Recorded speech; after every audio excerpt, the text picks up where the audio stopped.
this meeting to order. Stand and say the Pledge of Allegiance, please.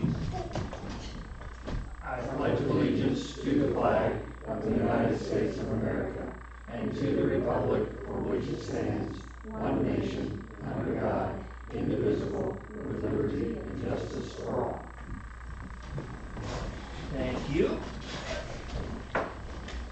Just to remind everybody, if you want to speak at public comment times, there's a legal pad on the podium. You should sign in. And first item on the agenda is approval of March minutes, which we have two sets of minutes from March, our regular meeting and then that special meeting, and then the April claim docket. Hopefully everybody's had a chance to look over those documents. I make a motion that we approve the March minutes and the April claim docket. Okay, got a first motion? I'll second. Got a second motion? All in favor signify by saying aye. Aye. All opposed? Okay, motion carries. Alright, and so moving on, we don't have anything under old business, so we will move to new business. So first thing I was thinking about this last week was town cleanup day. So do we have some ideas on, well, first, is Denny Excavating still willing to participate like they have been? I talked to him. Okay. I already taken care of that. We're going to plan on June 14th. That's a Saturday. And I'm thinking 9 to 2. And Randy says as long as he's in business, he'll keep providing that stuff for you. Okay. Did you verify that the 14th is going to be the hottest day of Yeah, that is a requirement. Sorry. Yeah. Alright, so June 14th, and it'll be from like 9 to 2, 9 to, yeah. Okay, 9 to 2. And then last year we agreed to allow Denny to recycle the metal that they collected, so yeah. we're going to continue with that plan. Yes. Excellent. Any other questions, thoughts on cleanup day? Are we going to verify this year? We had some issues with that last time. Last year, I was asking a lot of the people, I said, you know, show me your sewer bill or something like that, and I think we ought to continue that because we had some people slipped in there. Someone was helping us, I won't say who, I haven't mentioned any names, but, and he was just letting them bring stuff in there or something. Right. Okay. I'll note that. And then it's still down at the little Yeah, cul-de-sac. Yeah.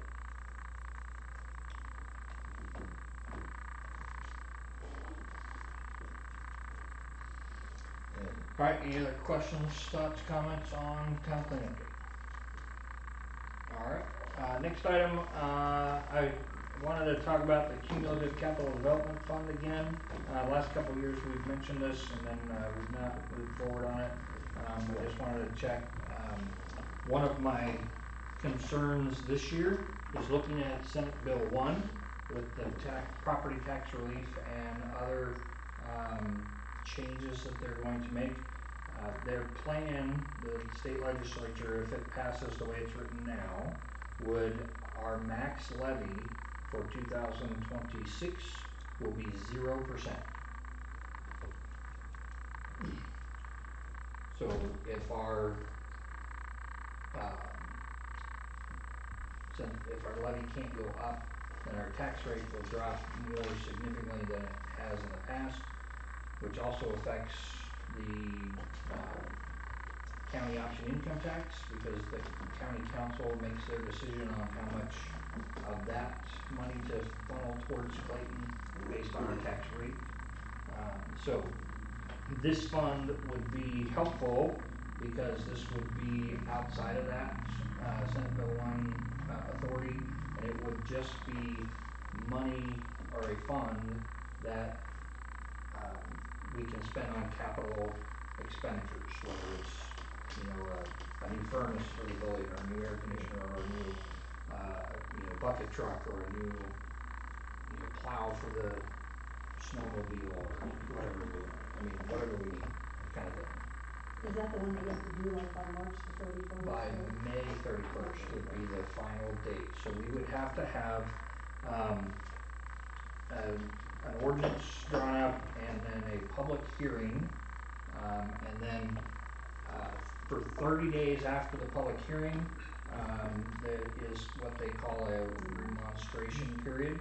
So the public within Clayton can, send in a letter or call or those kinds of things saying why they are, opposed or for it, either way. And then all that information would then be submitted to the Department of Local Government Finance, and then they would be able to, they would make the final determination whether or not we get to establish the fund, based on, did we follow all the steps appropriate by, according to Indiana code. Do you know if we're unique with that 0% rating? Well, I mean, that's, the Senate Bill 1 that's their proposal for,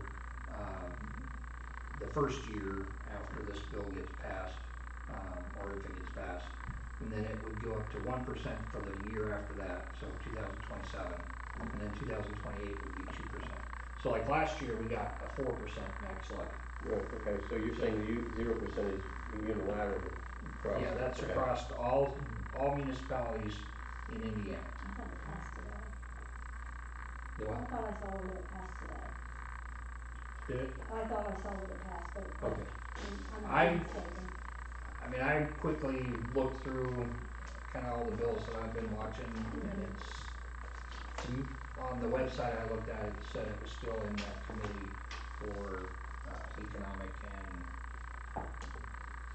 It might have been the one some that others, we but talked about. a lot of the bills that I've been keeping an eye on are still sitting in a committee, which at this point in time probably means it's not gonna come out of the committee, but that's not 100% guaranteed. It's just that's kind of what other people have been saying, is that if it's still in a committee at this point, it's not gonna make it out.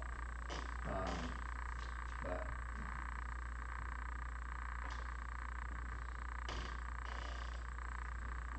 so that was kind of my motivation for bringing up the CCD again, is, we've, looked at the possibility of this, and, it would be, just a helpful fund, that would, be something that is ongoing every year, that we would put money into in order to purchase any capital. And where does the money come from that goes into this fund? It's a tax on people in Clayton, so it would be, I think the first year, it's, 2 cents on every $100 value for property, and then the second year, it's, up to 2.7 cents, and then the final third year, it's up to 3.3 cents per $100 value. And it just stays at that? And then That it amount? caps out at the 3.3 cents from then on.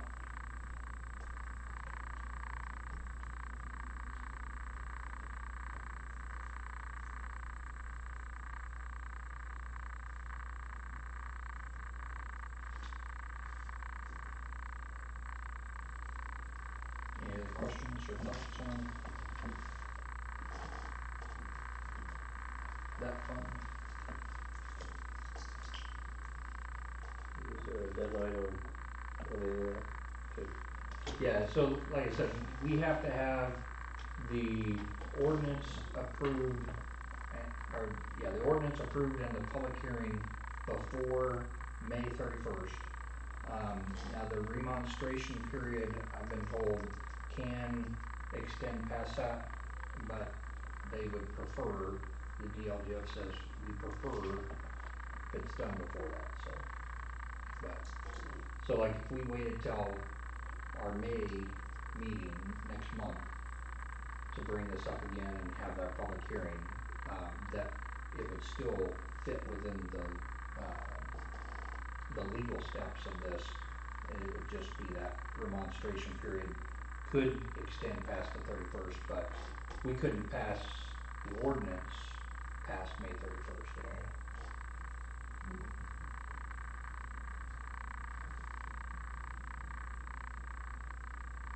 So in other words, we gotta have the ordinance, but the next meeting. Yeah, that, we would have to do that prior to, get that put together, and then probably would be, in my opinion, best to have the ordinance and the public hearing on the same day of our meeting next month, if that's what we want to do, if that's what we've decided, with this. I'm for it.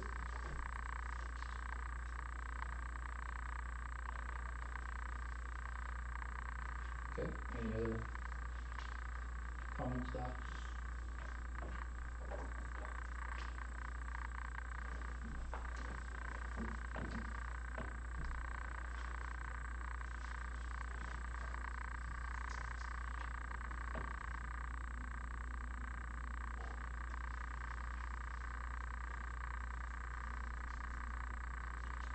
Is anybody opposed to moving forward with, asking Graham to help with write the ordinance, publicize a public hearing for next, meeting in May, and then we can discuss it again, I mean, at the May meeting. I'm not against that, I just would like to know a little bit more about it, that's all. So Okay. by then, yeah, I can know more about that. So I'd be okay with it. All right. All right, so we'll tentatively move forward with, working with Graham on putting together an ordinance, and then, we'll publicize a public hearing for the May meeting related to the cumulative capital development fund, and then, discuss it some more at length, and The May meeting's on the 8th, isn't it? In middle early. Graham just got it. Dave, yes. Okay. you can't see it, John, because it's an electronic. Oh. It's there. Just kidding. All right, we'll work on that then for our May 8th meeting. All right, moving on, repairs to the south tank at the wastewater treatment plant. So over the last couple months, we've talked about this tank a few times. We were kind of the impression we needed to do a full rehab initially. The gentleman, Mike Novak, that we've been working with from No Cost Rural Assistance with the state of Indiana, he kind of went out there and toured the site.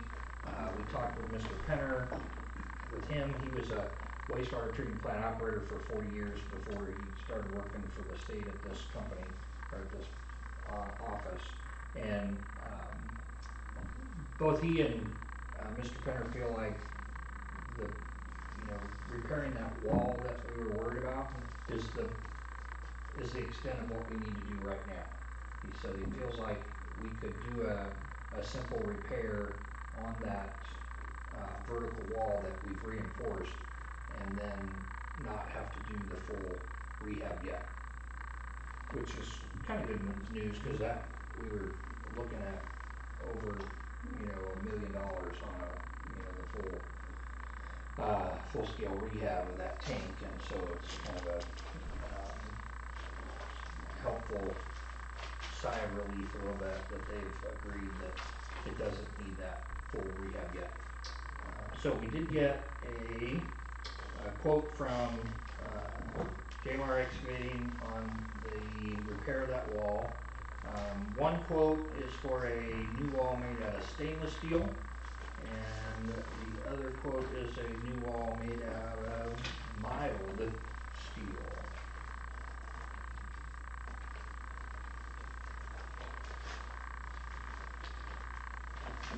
Now, I'm sure if I look at stainless, is gonna hold up a little better than the steel wall, I would assume.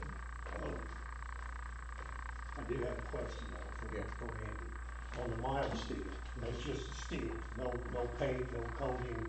No, that included paint, but it's not, it's It's not just gonna the, be like, It won't be the epoxy upside. right, it's just gonna be like Sherwin-Williams, like a Okay. membrane type of paint. Then would you have to put some kind of a seal coat over the steel?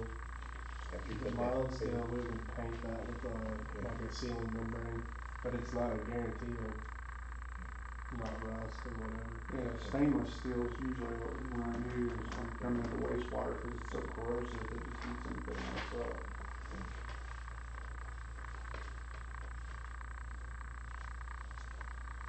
And this quote that you've given us, is that include all this painting that you're, Mhm. that's the, Yeah, on the it's not mild just steel, the Mild steel. the stainless steel would require any paint, it's just more expensive because stainless is just outrageous. You say you don't have to paint the stainless? Mhm. I wouldn't think so, would we? Yeah. You'll have to coat it or anything. Yeah. The new wall, is that the circumference of the tank, or is that just an area that's? It's just gonna be, It's actually two walls, right? mhm. Okay. It's the metal that goes from the wall to the center, and there's two of them, it's a divider. Okay, And one of those dividers is bowing. it's the divider is Stress. going, not the tank wall? Yeah, not the tank, Oh, okay. it's the divider wall, it's bowing. Okay. From age and stress, I guess. And the only thing we'll paint on stainless steel is where we make our connections to the steel that's already there, so, and that'll be a protective barrier between. And is this a steel wall that'll go through all the way through, or is this just for the one side that's going? Well, both walls would be replaced. Okay, I've not been down there, Yeah. I'm not familiar with how it's. Because they've been braced before. Yeah. They put braces in there to try to I saw slow some down pictures the of it. bowing. Okay, all right. And the stainless is, I would say, the lifespan on that is gonna be quite longer than the mild Yeah, steel, or less. And when I was down there, where the steel wall that's bending, it stressed the concrete of the outer wall tank, so is that? Yeah, Are we you would gonna- just repair that with that's where we would use the paint, the membrane type of paint to kind of seal that corner up, and we put a new wall in there, and then it should take that pressure off of that concrete, cause it's not gonna have the pressure with the bow and the water pushing against it, that's what our plan is, so.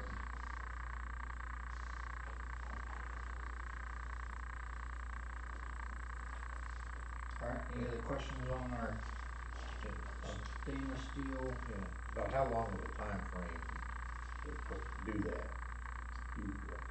We're figuring 3 weeks. Yeah. By the time we start in the shop Yeah. with the fabricating of the walls and install and everything that goes along with that, so.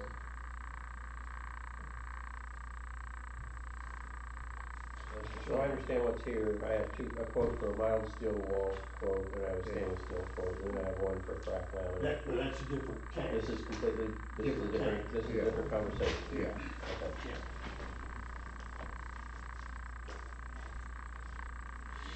Well, it has to be repaired, we know that, we have no choice, correct? Yeah, I mean, currently, the only use that tank is, being put through is Mr. Penner uses it Yeah. for his aspect of the gray water Yeah. and, that kind of stuff, so. And don't they also, like, say, if we get a big overflow of water coming in, we'll use them as a holding tank? for Not that tank, No. It's a different. cause it's already full of what IDEM referred to as drinking water, which I don't know why they refer to it as drinking water, but they said it was No. full of not Yep. sewage, so, but Their last inspection, they're like, why is this full of drinking water? I wouldn't drink it. But this, but I'm saying, of course, we got it braced up now, Yes, yeah. and sooner or later it's gonna have to be fixed. Yes. And later it's gonna cost more than now. Well, yeah, it's just gonna go up. Items complained is you can't use that tank right now. The way it is, we're not able to use that, so if our current plant was to go down, we have no backup because our backup plant for switching to use that as an overflow tank, and once you change that in your permit, you can't, they won't let you keep flip-flopping it back and forth. It's gotta be designated for that and that alone. So then now our other tank will be our backup one, the one that needs fixed. So they're wanting us to repair it pretty much. Which, with, Mike Novak wants to discuss that issue as well, because he's of the opinion it should not be designated as a backup tank. The east tank, he's completely against that. Oh, Which okay. I hadn't heard that from anybody before until he went down there, but, so that's why he wants to meet with you and Josh from Bennett Engineering to try and discuss how to designate that tank in a way we can use it for a full digester or whatever, however you refer to that. Right. Wastewater treatment plant. Wastewater, just the whole plant. Right. And then, and use it as an overflow, both. Oh, so he's there is got- a way we can word it. According to him, I mean, Okay. I mean, he's, like I said, says he did this for 4 years before he started working for, rural no-cost assistance, so. Yeah, Indiana Rural Water. Right. Yep.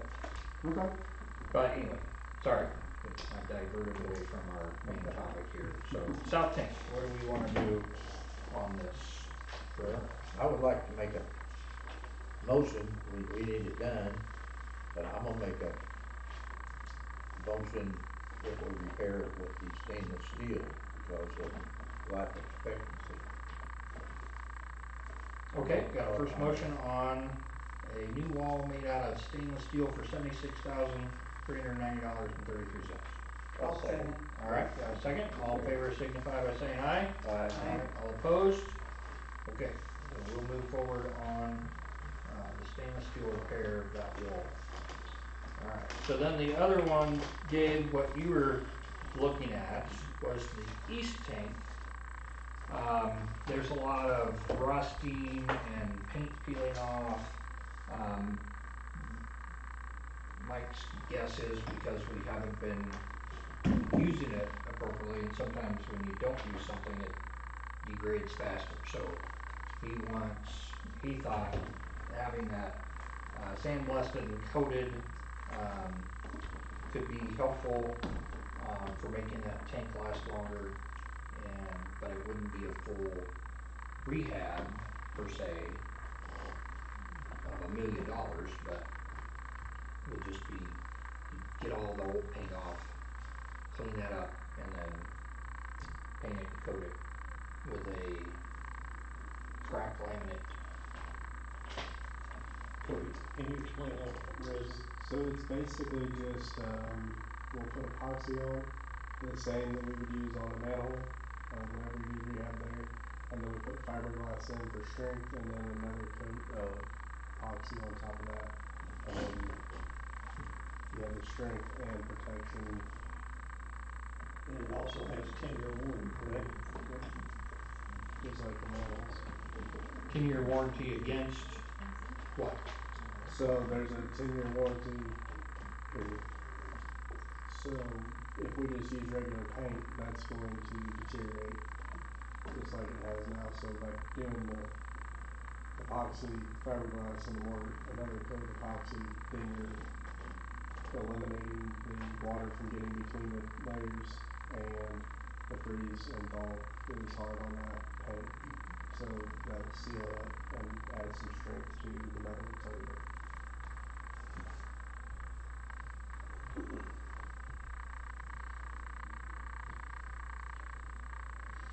Are we getting close to using up our depreciation fund at all, or have we been using that for some of these other No, I projects that haven't we're used it doing? for anything.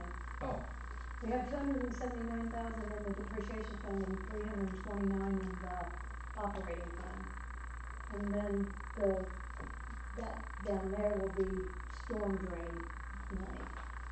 okay. So, we also, what did we take the other manhole repairs out of that?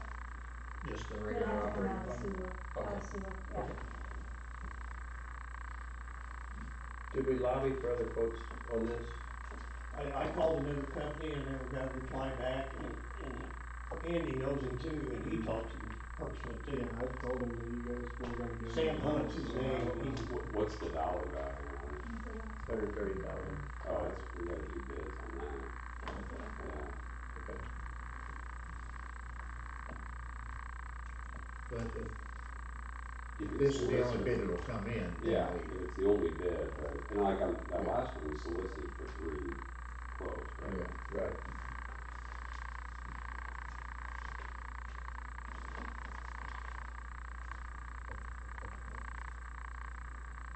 If we can do the bid process on this and then come back to it in May. I'm trying to get a hold of that guy again, Yeah. and like I said, I've called him twice, and he's called him once. Right, just so we're dotting the i's and crossing the t's. Yeah. Good. And we can, reach out to, Mike Novak again for, other companies that do this kind of work and see if he's got anybody that, on the Banning Engineering could find some companies that would do it, put in a bid. Well, I appreciate the bid, just wanna make sure we're Right. Yeah. following protocol.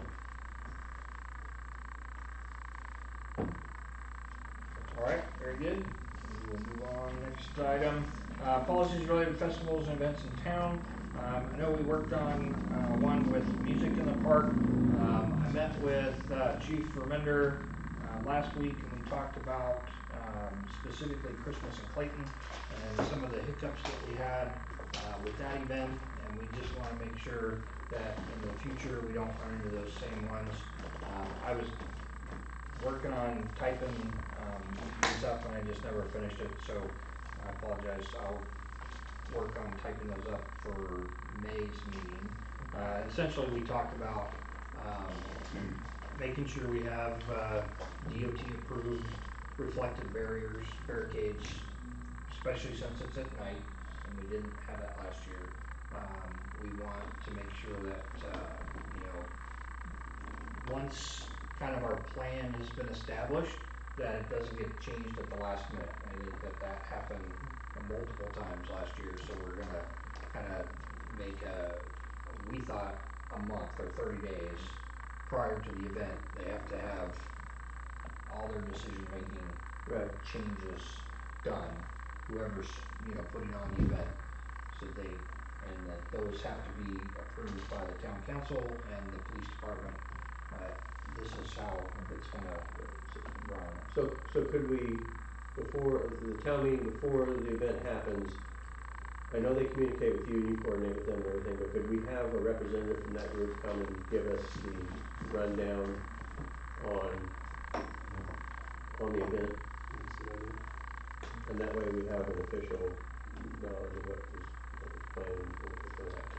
Yeah, we can, I'll put that in the policy I'm typing up for, with that, so the, leader or representative of that, group that's sponsoring this special festival or event, Yeah. they would come here and talk to us about, here's all the And things. for that matter, any event we're having in town, I think. Right. If it's a person that's Yeah, and we kinda mentioned when we were meeting last week is, I know, D&D Auto has in the past asked about closing streets for their thing in September.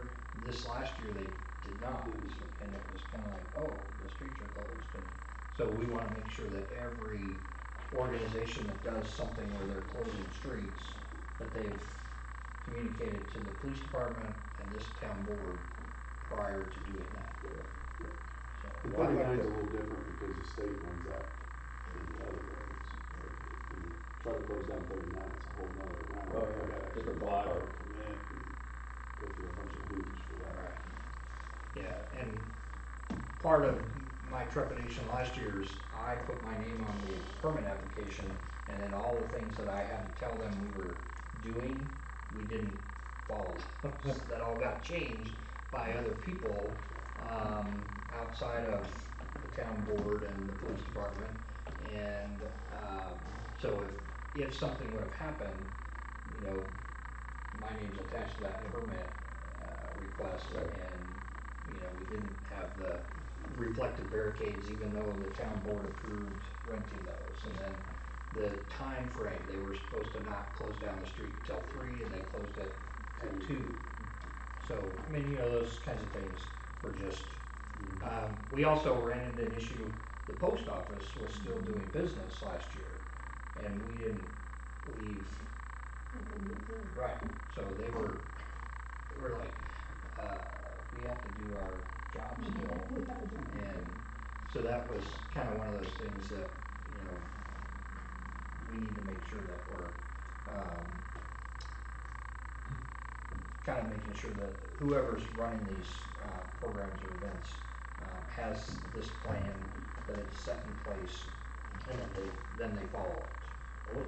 What time was it that parade started officially? 3 or 4? No, I'm thinking the It around. was later than that. Yeah, the parade didn't start until 5. 5, yeah. Well, my thinking on parade, just my own personal opinion, I think it ought to start earlier, because by the time the end of the parade's getting somewhere, it's pretty dark, and you can't see a lot of stuff. And then if we're still throwing candy out and stuff, people running out into the road, but, You can see. yeah, I think the parade ought to start earlier. Cause you get that time of year, by 6 o'clock, it's dark. Well, and that'll be the benefit of this policy, is that they'll come to us, the town council, for approval of their plan, and then we can weigh in and say, all right, well, we These want, are the changes we here's want. what we Yeah, want as the yeah. town council. I realize for last year, safety and. it coincided with lighting of the tree here at the town hall for Santa Claus. Everything stopped here, the bus stopped here, but, it just didn't work out right, I think.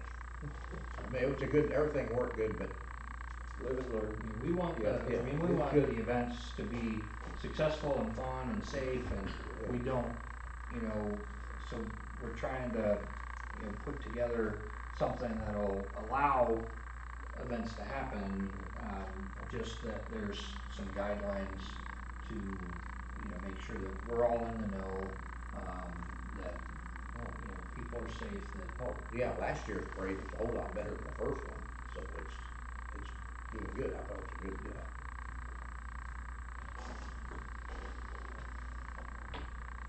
All right, I'll work on those, additions to the policy I'm typing up for next month.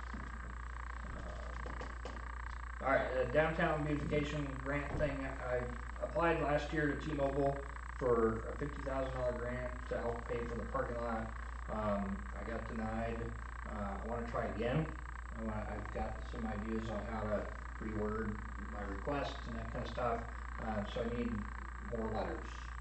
I know Melissa Edmondson, said that she's gonna talk to a few people at the Presbyterian Church, because they wanna, you know, pave their little parking lot at the same time as we pave ours, so she's gonna try and get a couple of letters there, but if anybody else wants to do a letter for, you know, why they feel like Clayton would benefit from a $50,000 grant to, you know, spruce up downtown. They still at 5 for what they need, just a minimum of 5. A minimum of 5 letters is what they're asking for. And do Right. you think more letters is a benefit? I don't know, they didn't give me a reason why they turned me down, they just did, so. I'm open to bug them more. Do you have AT&T? That, what? You think they would be, biased against me because I have T-Mobile at home? They might. Alright, I'll switch to T-Mobile for this, Ask for and then that. I'll switch back. I know T-Mobile. Okay. And, I sent one in last year to Doug, and you can email it to Doug, you don't have to mail it, right? Yeah, yeah, just Any email it form to is, me, you know, that'd be fine. some form of official communication to Yeah, everyone. that way I can, So- cause I submit it on their website, so I just go on there. You can chisel it. Okay. Thank you.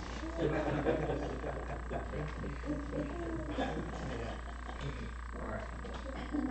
So we'll get those letters in and I can, reapply, try to get, some money to help offset the cost of the, paving the parking lot, which we got quotes on last month. Yes.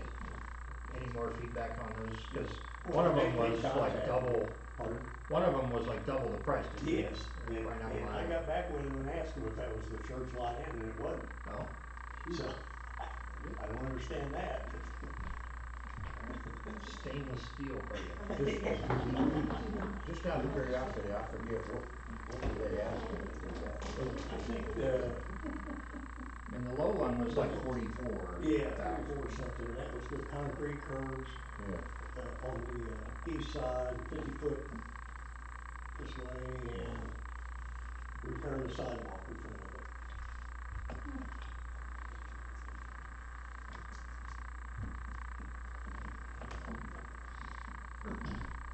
Alright, we'll move forward on that as, hopefully I talk them into approving this next application for grant.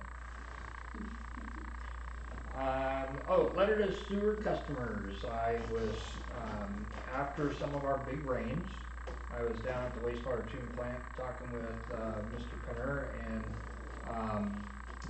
he and I were kind of brainstorming on some of this stuff. When the rain started, we had a spike in the flow. And you feel free to chime in, Sean, if I'm off on third base or something, but, so we had an immediate spike when the rain started, and then it kinda quickly came back down. Right. So, we thought that downspouts and sump pumps might still be connected to our sewer line in order to account for that, because typically, just an I&I situation, it would be more of a gradual kind of a thing as water starts to leak into the sewer.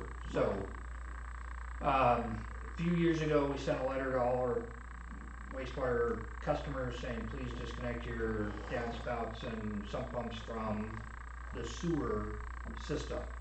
I didn't know if it would be worthwhile doing that again. And I know you said you did an inspection in the house where their sump pump was tied into our sewer. So, probably just worth at least another communication saying, please check this, disconnect it. If it is, it's interfering with the functions of our wastewater treatment plant. Yeah. Didn't we do some kind of a smoke thing that was supposed to tell us if people had hooked up to the sewer? Yeah, Yeah, we did smoke they testing did that when before. they lined the pipes. Yeah, we've done smoke testing before. Yeah, that should tell you. I mean, you'll see smoke coming out of people's gutters. Pretty obvious. Completely through the town, or just in certain sections? They did it in my town. I think they did it almost in the whole, they did it in the whole town, I think. Okay. Remember they just started this? Yeah. Joe, I remember what happened. Into your house? Into No. mine. It did on Esther's. Should it do that? No. I mean, smoke testing shouldn't, Should there go shouldn't into be the smoke house. coming into somebody's house unless there's a, That's when Until that's that when was the Bill whole on. point. Yeah. Yeah. Unless you The got smoke something doesn't leave connected. in this Yeah. house. Well, it's supposed to come in, and then it would come in through the drain lines and then go up through the vents to go out Then your I roof. know that's. And you can see it going out your roof, but if it's coming into your Okay. house, That's what I then was you got plumbing problems. Yeah, Yeah. that's not right. Okay. You gotta, Okay. a trap dry somewhere in your house, but it's allowing it to come up. Cause your trap should keep water in there, so the smoke should go past the water. Right. And if it's dried out, it will. Okay. So, I mean, do we wanna look at another series of smoke testing and send letters? When did we do that? How long ago was that? Oh, it's been a while. I I don't mean, know. I It's don't, been I that don't long. remember. How long ago was it when they lined the pipes? It was after we got our. Well, I mean, the lining of the pipes happened in 2020, but I don't remember smoke testing being Yeah, that done was at that before time. that. Because since I've been on the council, I don't remember smoke testing being done. I I remember, was thinking when Dan was the town Yeah, manager, he he was. did some smoke testing. did he? Yeah. And just maybe he did it now, but. Might be better just to wait until you get information back from your sensors you got in the manholes to let you know where you're getting large infiltration coming in. And then maybe smoke test the worst areas. Okay. It I haven't wouldn't looked at hurt, those. it wouldn't hurt to send a letter out anyway, but. No, a letter would never hurt. Right. I mean, I think, and, I mean, you could even just find the copy of the previous letter on the computer, just update the date or, but, you know, we just want people to kind of, inspect that idea is, are my downspouts contributing to the I&I issue or? How can you tell if your downspouts are, I mean, that should be in the letter. It shouldn't just be, Well, I don't make know. sure. I mean, you could run 4-inch flexible pipe if you live on the slope and just run it out to the yard. You can't tell if it's hooked up to, unless you dig it up. That's what I'm Or saying. smoke test it. Yeah, And some pumps, there's no way to tell. Cause, Yeah. see, my downspouts don't go down into the ground. Yeah, mine don't Mine- either. mine They're don't just right in either. the yard. See, I've got that 4-inch pipe on my house and I run it off to the side of the yard yeah. and I just hook it up to the downspout. Of course, I don't have a storm system to hook into. I just run it out the side of the yard. But I mean, here in town, you couldn't tell unless you smoke tested it. Yeah. Well, I noticed at the bank the other day when I was there, it comes down, then it's in the ground, but it's like cut off right here. It's down, then it's cut off, and then it's there. But the water's gonna go straight down, so I think theirs must be hooked into the sewer system or something at the bank. You go over there and look Yeah. at it, right when you walk in the bank over there. Yeah. Is it on the front of the building? Right here at the corner. Okay. Yeah, I think if you're gonna send a letter to say,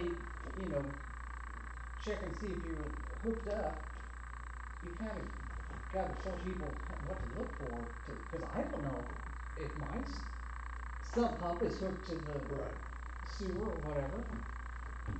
I wouldn't know how to even look to see if it was. For the homeowner that did it would know. Yeah, they're long gone. Yeah, that's a good idea, is to give them some, you know, pointers on what to look for. Yeah. I mean, obviously, if their downspouts go to like mine, and it just drains Out of on the water. yard, Yeah. then they're not tied into the sewer pipe. But if they go down on the ground, like what you're describing at the bank, is that pipe in the I ground? would say the biggest problem if they're doing it is sump pumps. Yeah. Cause you can do that in your basement or crawl space. Right. Unless you know where that sump up discharges in your yard. Yeah. Like mine, I've got one in my basement, it discharged underneath our deck out back. I've seen that. Well, and our sump pump here at the town hall, it Goes springs over up here. in the yard over here. Yeah. In fact, somebody called me the other day, it's like, there's like a big pipe that's burst over here. I was like, no, it's No, just a it's sump pump. just a lot of water. Just a sump pump, cause it squirts up, Yeah. it's got quite an arch on it coming out of it. Well, it must have broke then, right there. There's a little crack in And the it. paint, oh, there's a crack in it, okay. Cause it'll usually go down the parking lot, it don't shoot up in the air, so I bet there is a crack in Well, it. it comes up out of the grass. Okay. Like a little fountain. Yeah, there's a crack in Maybe the you could get a little pottery class and make a fountain out of it. Yeah, that would work. Alright. Alright, so let's work on a letter, but like Leanne suggested, I think, include some information about what we're asking them to look for, with regards to that. Are you hooked up to our sewer or not? And if you are, we need you to Like disconnect. so. Alright, next I got on my agenda is, Chief Remender's turn to talk.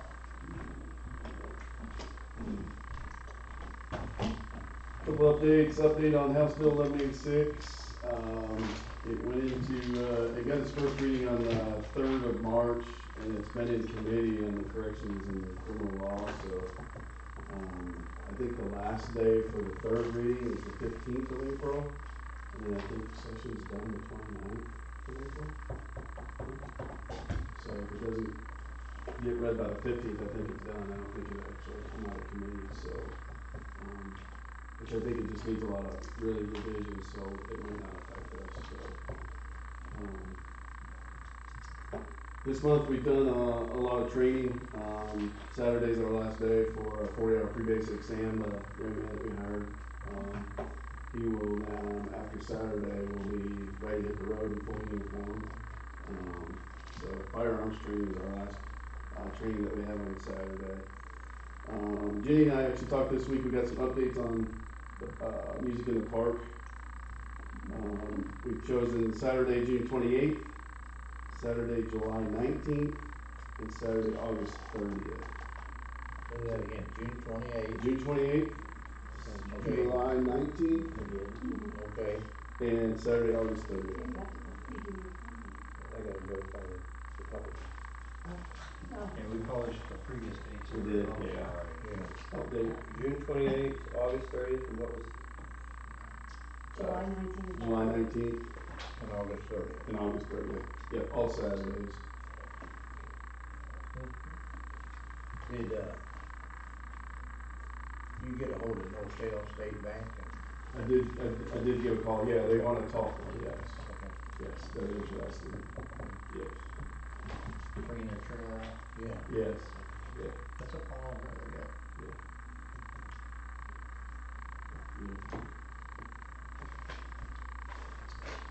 Yeah. The last thing I have for you guys is I've got some numbers here. Doug asked for some numbers.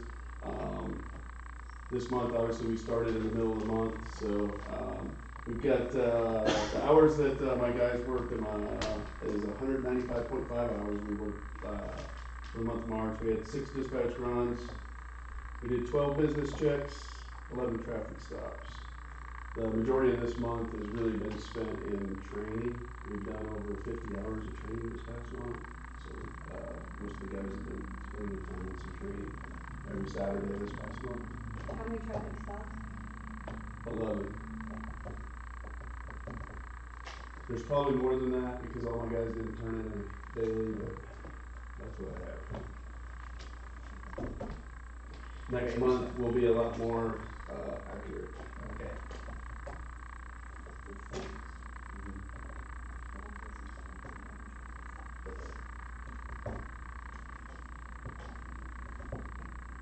That's all I have. Alright, any questions for Chief Remender? I'll be there too for the trash day, that day too. 14? 14, yeah. Alright.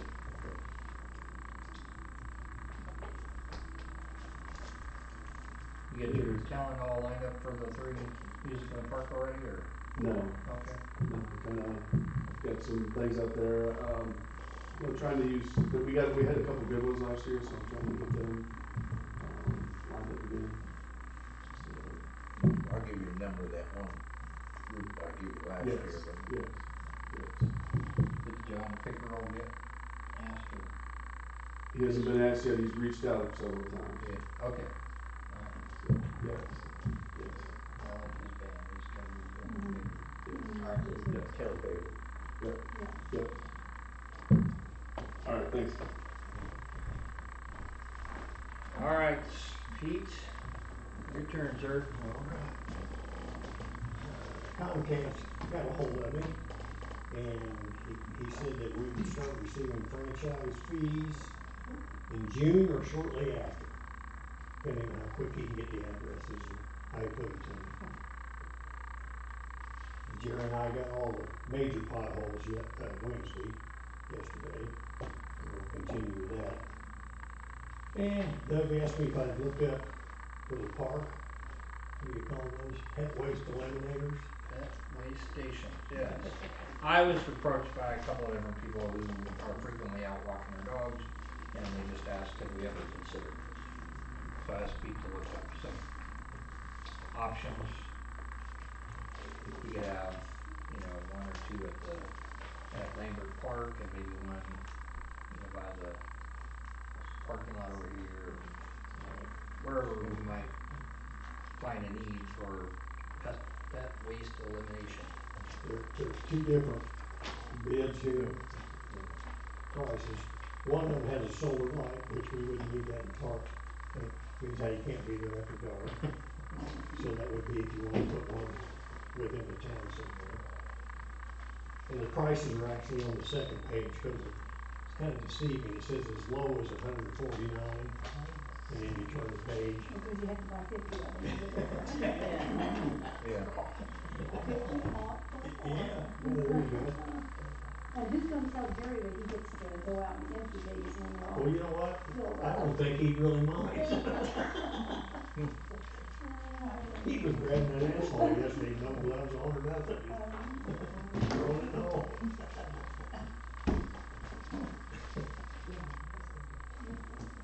OSHA might have something to say about it. Yeah. I didn't know that. All right. I don't have anything. Anybody have any questions on the Yeah. pet waste eliminator? Do we have a big problem with that? I mean. Well, we don't have any stations in the park, and a lot of times they either don't clean it up or they throw it in the waste Trash can. trash can at the shelter house. But they do put it in a bag, I will say that. Their own bag. Yes. Yeah.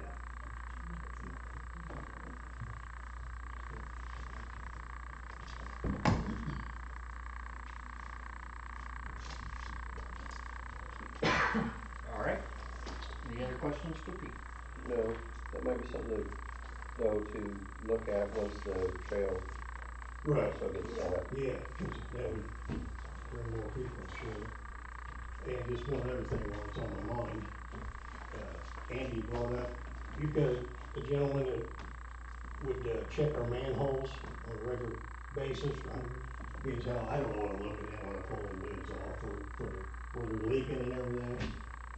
Said he'd do it for $30 an hour. Of course, I asked how many can you do in an hour?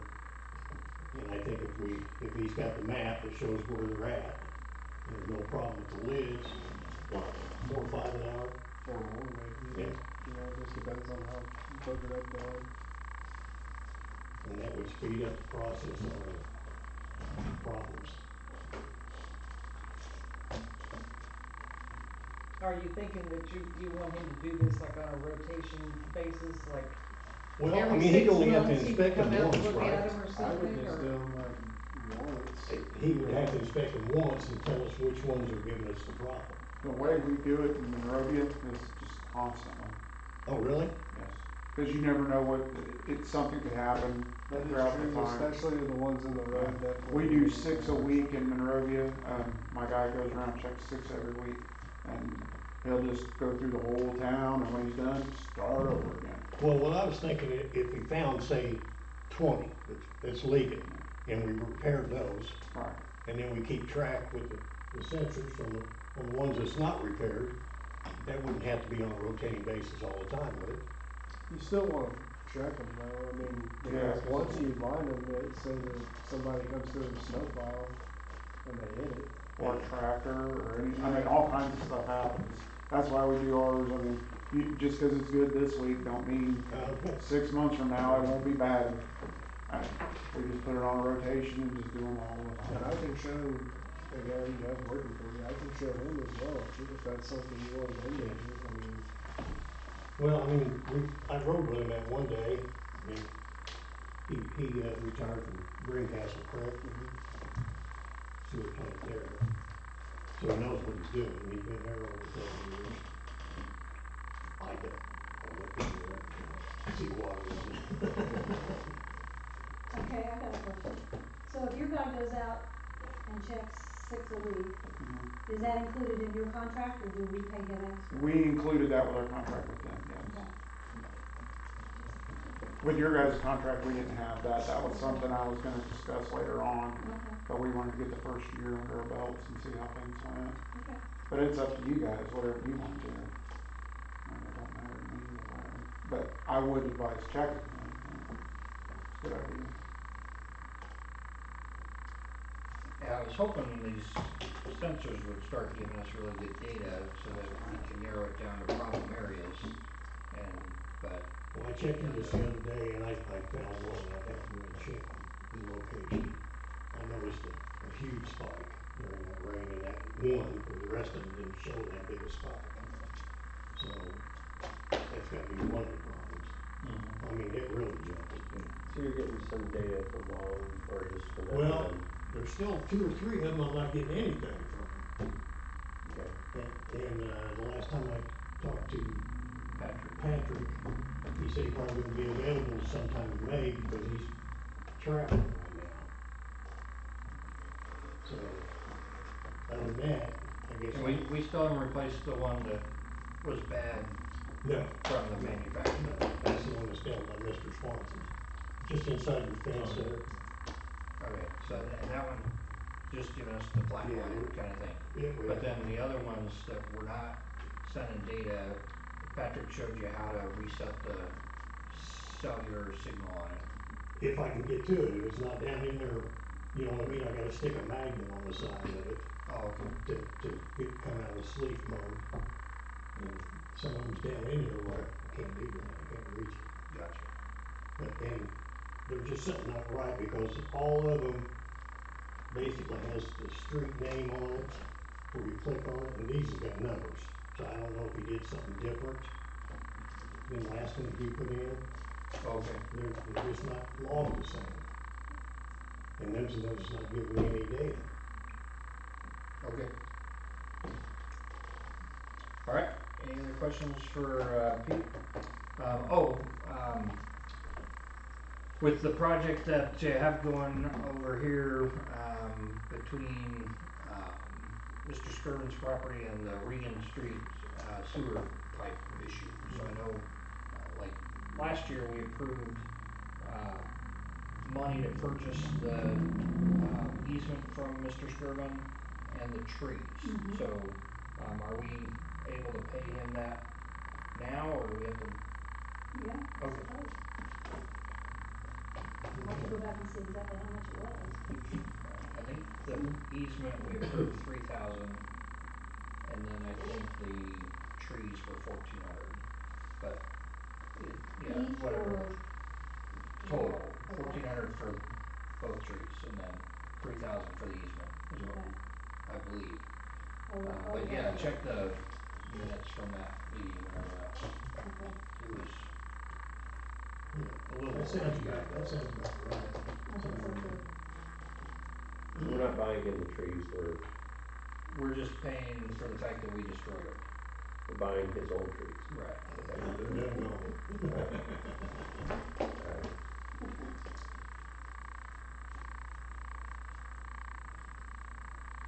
And on that Regan and sewer project, we are gonna close Regan Avenue next week, Monday morning, so we can start up that, do that trunk line up the parallel with the road.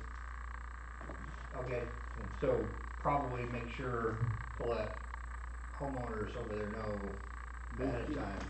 I got one on one side. Yeah, or, I mean, there's only 3 of them, right? Only 3 people over there. We're only gonna affect one homeowner down there, so, but I've talked to her and she was okay, so. Yeah, so just making sure we're communicating with them and saying, hey, this is, Yeah. we're gonna have this closed for how long?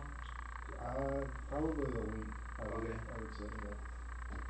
I've You been got there. school buses that go down through there? I haven't seen any since we've been over there, so. I don't think there is, Leanne. Yeah. Over that street. We could do a single line closure, but the way that ground is done over there is just not gonna be safe to do that, so we need to just do a complete closure on it. You could double check, you could call, Mr. Summels over at Cascade and ask him, do buses go that way? Yeah. He has all the Yeah, I bus can do routes that. and stuff. But You know, Richard. I don't ever recall them going down there, but I'll check with them. Okay. Kids don't need to be on bus that close to the school road. Anyway. They need to walk, Up Delbert Way. huh? They walk up Delbert Way. That's right, in the snow, the sleet, and the. Where did we watch them last year? They walked across the street from that house, Yeah. sat on the wall, the bus stopped, picked them up, and the bus went around the block and then into the school parking lot. When my boys went to school there, they asked if we wanted them to ride the bus or not. I'm serious. Across the street, they used to get in their No, van and drive walk the out the kid gate. across the, I used to think they still does that. Like, it's no wonder the world is in the shape it is. But that's an All right. Okay, thank you. Yeah. Appreciate it. All right, Sean, you're up. Your report. Thank you. And to go back on the manhole inspections, the way we do it in other places, we service the IMGIS that you guys have as well. And we put those inspections on there so everybody can access them and keep track of them as we go along. So I would recommend that as well if you guys end up doing that. So I got a few things to go over here this month.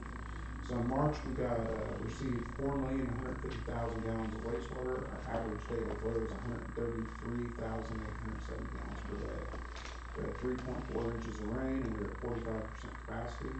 Our treatment removals were 98%, 99%. We wasted 76,800 gallons, we supernated 39,000 gallons, and we processed 37,800 gallons of sludge. We didn't have any violations, everything was within range and did good. This past week, there were several days, we did over 1 million gallons for several days with that rain event.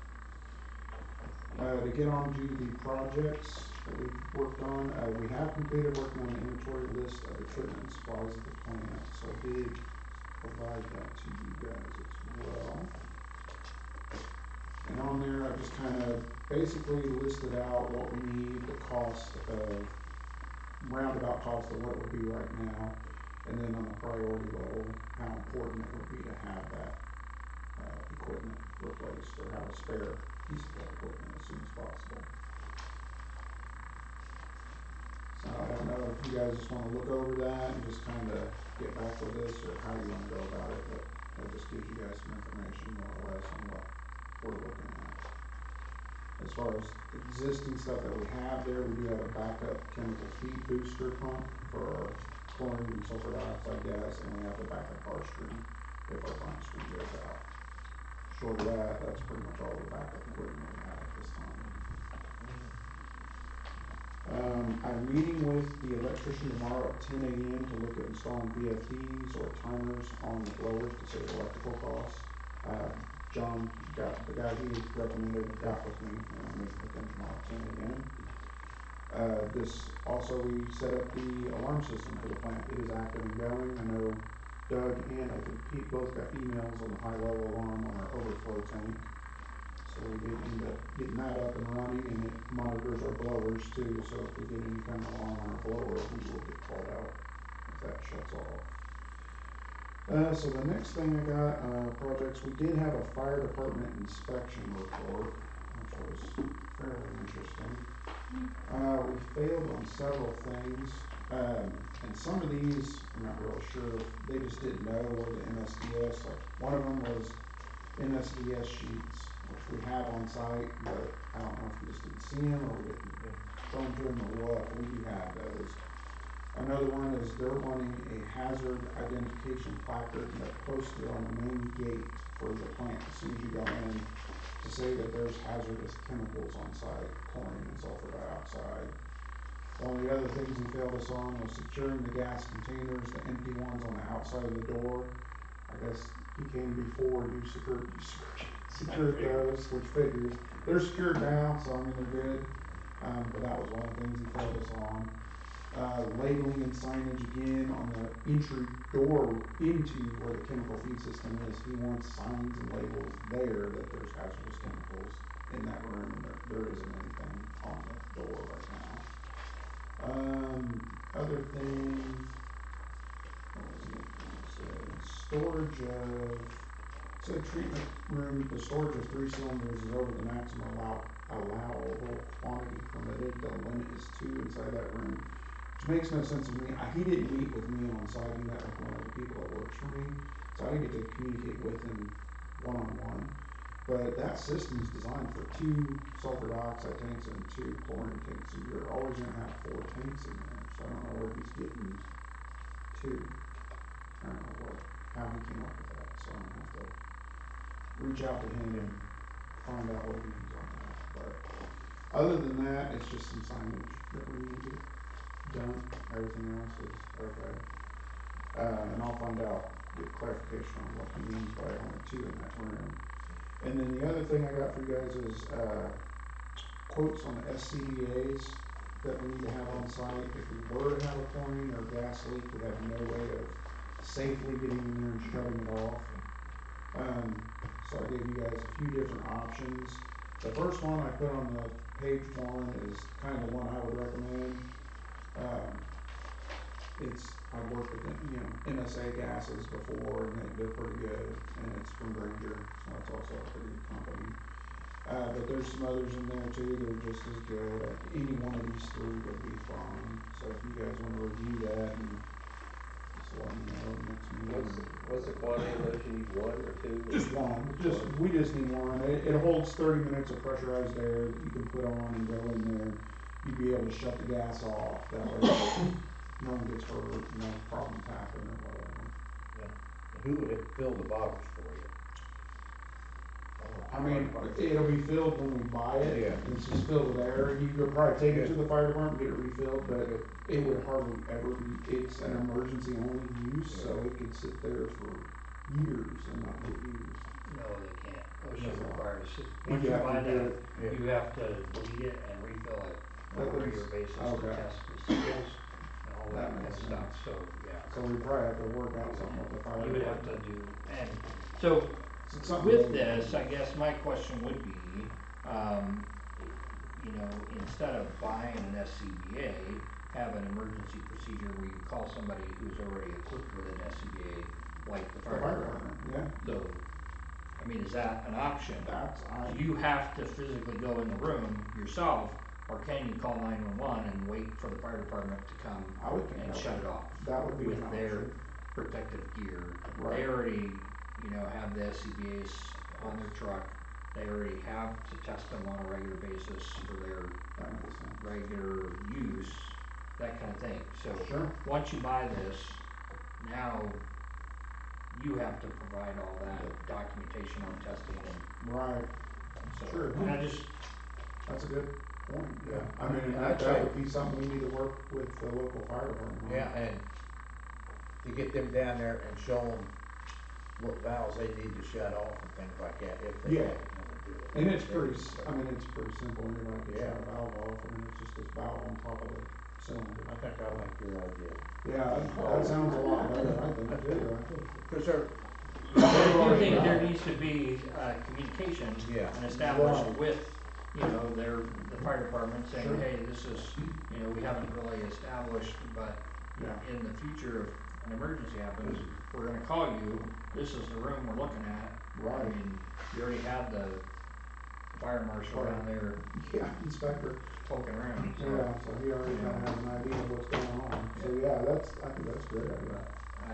I think, having a conversation with the, chief or assistant chief or their training, or somebody. Sure. Trevor's around quite a bit. Pete and Trevor talk all the time, so Okay. get, with them and say, this is, something we have. And considering the fact that there's such a small quantity. Yeah. chlorine gas down there. Yeah, it's only It's not- two 150 It's not pound gonna cylinders. envelop, you know, half of the acre down there No. with, you know, this toxic gas. If you stay out of the room, you're Yeah, gonna be safe. you're gonna be fine. So, that's just my thought. Stay away from it, call that, you know, you have an alarm, Oh, so it'll let you know that there's a leak. Call 911. Stay away from the area until the fire department comes dons their emergency equipment, goes in, shuts off the top tank, and then secures the area. Makes sense to me. Is those tanks inside the lock door? Mhm. So they have to have a key or something there? Well, we've got a lockbox on the gate, so Oh, I okay. can give them a code, and then the keys are in there, and they can get in and do whatever they need to do if somebody's not there. Just trying to keep them from knocking. And there's a there's a red light on the outside that will flash. If you remember last year when the sensor was active up, it'll flash and let you know there's a leak. So we do have that on there, so, yeah. They like using matches. Oh, yeah. Well, I'll get with you and we could try to get him over there. And giving them a key to that room is not, I mean, that would not be the hardest thing to do. It's, No. They would have a way to get into that little Absolutely. space. Other than that, the only thing other project I was going over how the plant handled the rain we had. And we had some high flows, our overflow tank did fill all the way up, it did not overflow, I mean, very, very little, just a little bit on the sides. We had no problems, and the treatment facility handled it. It's already pumped that overflow tank back down, and we're back to normal levels. We got the alarms on everything. And went out there and checked it, and everything was good. I checked it a few different times, but really wasn't much you can do. You just gotta wait it out, hope the rain stops. But that's what we did, and it actually handled it pretty well. Well, the biggest worry that I am, you know, with the I&I is that you wash your microbials out. So Yes. we're We did not do still that. good on all your little critters. Yes. Digesting We're stuff. Yeah, we're still good on everything. We didn't have any bypasses like that. It just filled our overflow tank up, and we slowly pumped that down over the last week or so, getting it pumped down all the way to where we're in good levels now. It's empty again. So it worked out really well, that setup. All right, anybody else got any other questions for Sean? Thank you very much.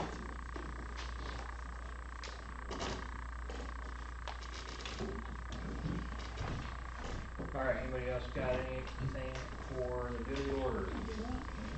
All right. Yes. Yes. Yeah. Are we, the proposal for the new contract for the sewer thing, are we gonna do that this evening, or we I going to? mean, I think that would be helpful, just so that we have, enough time to prepare for, anything, if there are any changes, if there, we would have that. So what are your thoughts? Well, I looked them both over, both gentlemen do a good job and everything, and, but, after looking at them and calling some of the clients of different people they deal with, my thought is, Asbury would be my choice.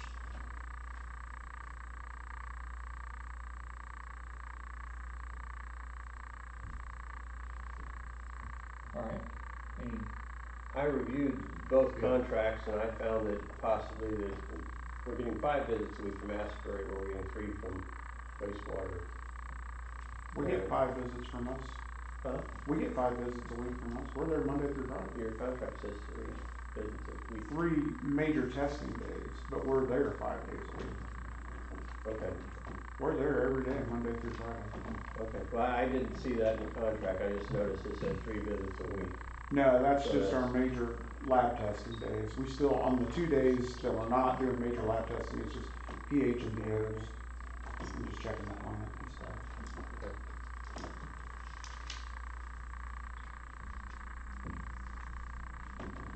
Ladies. You have to have yours too. Do what? You have to have you guys, because you're just as important as everybody else.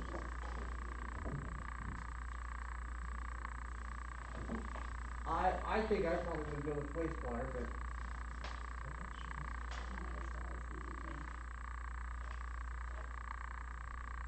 Okay.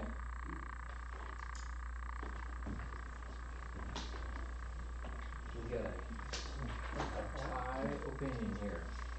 Wastewater, 2, and Asbury, 2. So that would be up to you. Have you, thought about having an executive session and interview them? Interviewing is in the executive session anyways. I don't think you can for, if they're any kind of contractor. Yeah. I think you can.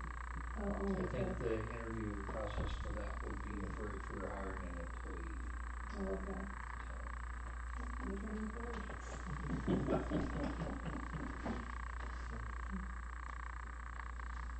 So, the question just was recently brought up about the checking manholes, and so you mentioned your company does that for a different town, and that, any reason that wasn't offered to us? Just cost, I was just trying to keep it as low as possible, especially for the first year, and just get in here and see what you guys wanted and needed, and then we can definitely offer that, just like the GIS services. Do you have a rough idea what the change in cost would be if we asked you to do manhole checks Not 6 a week? Yeah, not a whole lot. I'm not off the top of my head without looking at a billing program, but nothing great. I mean, I don't know off the top of my head. Less than $100, I would assume, a week. But, $100 a week? yeah, less. I would say less than that Oh, for 6 manholes. I mean, right, and, because he was just saying $30 an hour, and he could do 4 or 5. So yeah. But your guys aren't even gonna be here where mine's gotta drive Right. to Greencastle. Exactly. So it's, alright, and, some of the things over this last year, there have been, you know, complications with mechanical breakdowns, and then that leads to extra cost. Right. So is there,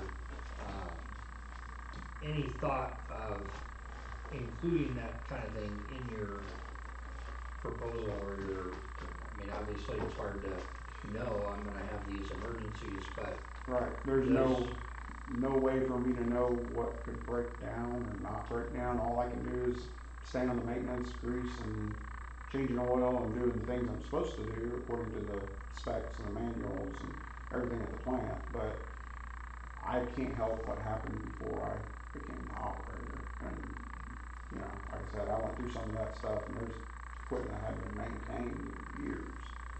So it's gonna break down, stuff's gonna happen. So there's really no way for me to judge that, especially if something breaks down, I don't know how many hours it's gonna take to fix. I mean, I try to work with AA Septic and Pinner. I've known both of them for, 20, 30 years, and worked with them a lot on a lot of different projects and a lot of different things. So utilize them as much as possible to help us out as well and keep costs down. I mean, that's the best I can do, you know. alright, Mr. Asbury, I'm sorry, put you on the spot, does your quote include the manhole inspections or anything with the collection system? Yeah, that's something that we didn't really contemplate when we put it together. You know, I think that you know, the ArcGIS and you know, we can map the system to help out. You know, having that in the GIS database, we have the capability of doing that. But the manhole inspections, you know, it's certainly something that we, yeah, I didn't include that in the agreement, but I think it's something that Okay. we could talk about. Alright. Big thing with, I sent an email to everybody this week about the new, law that passed where IURC is now gonna have oversight, for municipal wastewater treatment plant, operations. We will have to submit a asset management plan to them. That's once every 4 years, we have to submit a plan. We would also have to justify to them what our rate is, so they would be able to kind of push us to do rate studies on a more regular basis. We would have, to be able to justify, what we are or not, what we are or are not doing with regards to our maintenance, and our asset management, and those kinds of things. The bill just to me seems like a whole lot of extra work on the town's part, as well as, whoever's working for us on the plans. So, I don't know if that's something that, at this stage, it's hard to know, because in the bill, they don't even have to write their rules until October of this year. So, once this gets if this gets signed by the governor, I mean, I don't know, it's finished, both the House and the Senate, been signed by the Speaker and the Pro Tem, I mean, it's Yeah, I think it will. on the governor's desk now, Yeah. According to the website. So, it's just, that to me seems like a very complicated new thing that is gonna keep us on our toes with regards to what we're doing with maintenance and upkeep and inspections on a regular basis, that kind of stuff, so. Yeah, we deal with a lot with the IURC, with the systems that we own, and, putting together those plans. Of course, you need to work with an engineer on parts of it, of course, but, in terms of getting the data, and doing the planning for the long term, I think, that's something that we would, include in our agreement, to, now, Banning and those guys, we'll need to work with them on the engineering aspects of it, but, that's well within our capability to help out with. That bill all came into being because all the water utilities used to be regulated, municipal utilities used to be regulated back over 20 years ago by the IURC, and they allowed everybody to opt out. It was just with respect to the water utilities, but now there are a lot of towns that have kind of gotten really behind on their rates, really, where they haven't kept up, and they just want more oversight, I guess, by the regulatory commission. It's probably be beneficial to the town in the long run, but definitely another thing to deal with. All right. We just finished an IURC asset plan for Monrovia, so I know exactly what you're talking about. You guys did the plan, or? The engineering and us engineering both, company? we worked with Triad, Okay. hand in hand, getting it done and getting them all the equipment and everything, and life expectancies and all kinds of stuff with it. And the maintenance, or the asset management plan we have right now was drawn up by GRW and Baker Tilly. So my guess would be, and that was 5 years ago, so my assumption is that we would have to redo that with Banning Engineering and FSG and Europe, so, but, yeah. Lots of complications for that, so. Alright, so any other thoughts or questions on reasons for your decisions on wastewater treatment, wastewater operators vote? Okay, reasons for? Mine were Yes, based sir. off of the math that I did of the 3 visits versus the 5 visits in each contract. And that's where I came up with the better value was Asbury. Nothing against Sean or anything you've done, I'm just looking at numbers. Right, and just as long as you know, we do go there 5 days a week. Right. And we have the whole year that we work for you guys. And that's not counting, like, over this rain event, I went out there several times monitoring tank levels and stuff, and you guys didn't get a bill. I mean, there's a lot of stuff we do that we don't necessarily charge for, like recently I started up your chlorine disinfection system, and the pump there lost prime several times. I had to make several trips out there to reprime the pump, and the drain plug wasn't tightened all the way. You won't see the bill for that either, so I mean, there's a lot of stuff we But do. that's not, so that would be covered in what you normally would take. It is, I'm just saying, that's what I mean, there's extra trips and there's things that we do, because luckily we're in Monrovia, so we're not that far, but still, there's a lot of extra stuff we do that we don't charge for, is my point. Well, I don't get that it's extra if it's part of your normal job. Because there was somebody there already during the day and it was working fine, and then they left, and then we came back the next day and it wasn't working, so I had to come back out and figure out why it isn't working, and got it working again. Okay.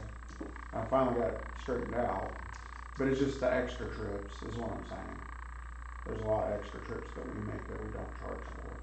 In the rainfall event, that would be like an emergency response thing, because I was responding to a high level alarm in your overflow tank, but I didn't charge for it.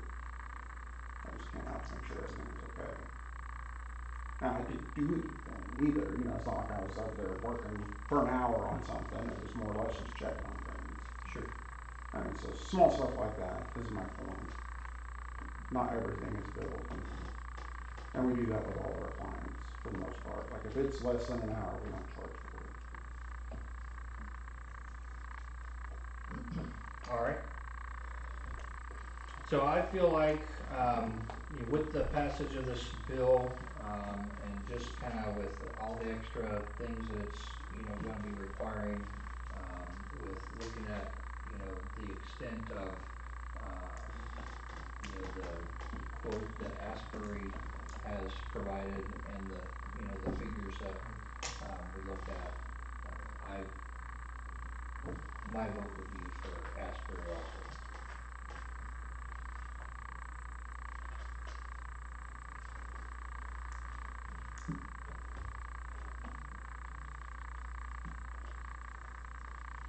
But you need a motion from somebody on what they would prefer to do. Well, I'll make a motion that we hire Mr. Asbury to Okay. the sewer facility. I got a first motion. I'll second that. All right, I got a second motion. All in favor signify by saying aye. Aye. All opposed? Yes.